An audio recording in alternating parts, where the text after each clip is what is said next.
Jemaat yang dikasihi Tuhan, Irene, damai sejahtera Kristus limpah dalam kehidupan kita.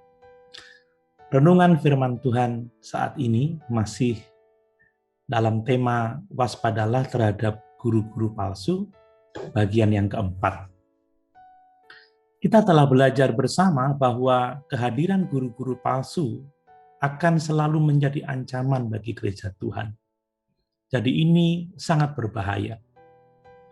Demikian juga cara kerja guru-guru palsu dalam memasukkan ajarannya begitu lihai dan penuh dengan tipu muslihat. Kita harus hati-hati sebab ajaran guru-guru palsu ini akan membinasakan.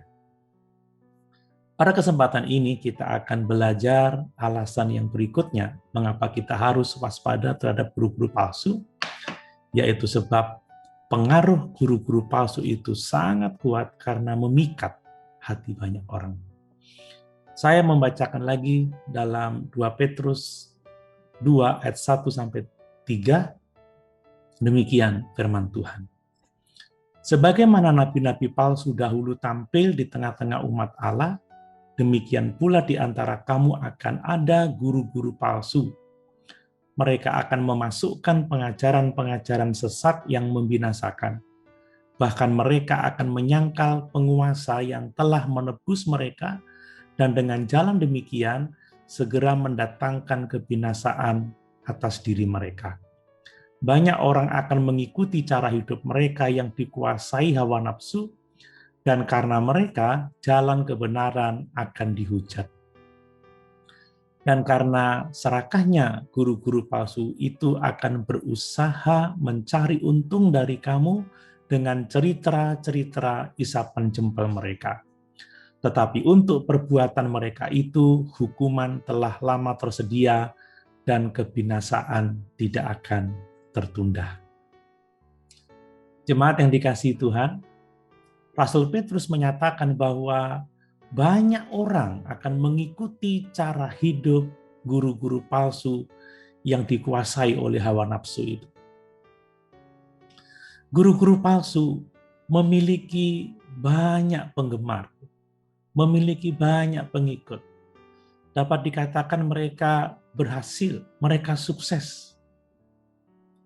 Dan sungguh luar biasa karena orang-orang Kristen kebanyakan berpikir bahwa jika seseorang memiliki banyak pengikut, maka orang itu pastilah orang yang benar imannya atau orang yang kuat imannya. Dan jika orang yang banyak pengikut itu membangun satu gereja yang besar, maka kebanyakan orang Kristen memandangnya sebagai seorang pemimpin, sebagai seorang hamba Tuhan yang luar biasa, dan tanpa mempertanyakan apa yang diajarkannya. Nah, jemaat yang dikasihi oleh Tuhan, kita harus memperhatikan bahwa guru-guru palsu ini selalu melayani dengan daging atau menurut kepentingannya sendiri. Yang mereka tidak akan berkhotbah dengan khotbah-khotbah yang menentang dosa. Mereka tidak suka tema-tema mengenai penghakiman Allah ataupun penghukuman kekal di neraka. Mereka menghindari kebenaran-kebenaran yang mengajarkan tentang penyangkalan diri, tentang memikul salib, dan setia mengikut Kristus apapun resikonya. Sebaliknya mereka selalu berusaha mengemukakan berita-berita yang menyenangkan telinga, dan menyatakan bahwa Tuhan sangat mengasihi kita dan akan membuat kita berhasil memberikan apapun yang kita minta kepada Tuhan. Jemaat yang dikasihi Tuhan, saya pernah diundang berkhotbah di di sebuah acara. Sebelum berkhotbah saya dipesan, tolong jangan berkhotbah tentang dosa atau yang lainnya, khotbah aja tentang berkat, khotbah aja yang menyenangkan. Jemaat yang dikasihi Tuhan, saya melihat juga kalau guru-guru palsu yang mengajarkan atau menyebut tentang kematian Tuhan Yesus, seringkali mereka mengatakan bahwa Yesus melakukannya karena memang kita ini berpotensi. Dan sekarang kita perlu percaya diri dan meminta Tuhan untuk menolong kita mewujudkan semua impian kita. Bukan mewujudkan kehendak Tuhan.